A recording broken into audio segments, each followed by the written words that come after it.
UEFA-ს სუპერთასის ბილეთების გაყიდვის ვიდეო ინსტრუქცია. 2015 წლის 12 ივლისი.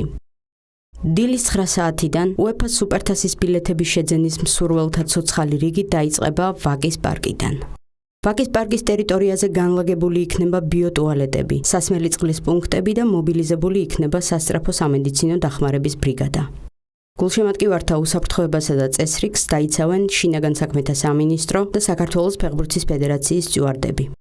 9 საათიდან ვაკის პარკში ცოცხალ რიგში მყოფი პირველი 50 ადამიანი შემდეგი მიმართულებით დაიძვრება მიხეილ მესხის სტადიონის სალაროსკენ. ყოველი შემდგომი ნაკადი ასევე იქნება რიგითობის მიხედვით 50-50 ადამიანი.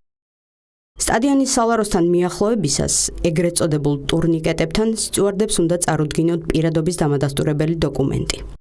ამის შემდეგ პირველი 12 ადამიანი მივა სალაროსთან და ინდივიდუალურ ფანჯრებში შეიძენს ბილეთს. გახსოვდეთ, რომ სალაროში უნდა წარადგინოთ თქვენი პირადობის დამადასტურებელი დოკუმენტი. ბილეთების შეძენა მოხდება ნაღდი ანგარიშწორებით. ერთ ადამიანს შეუძლია მაქსიმუმ 4 ბილეთის ყიდვა.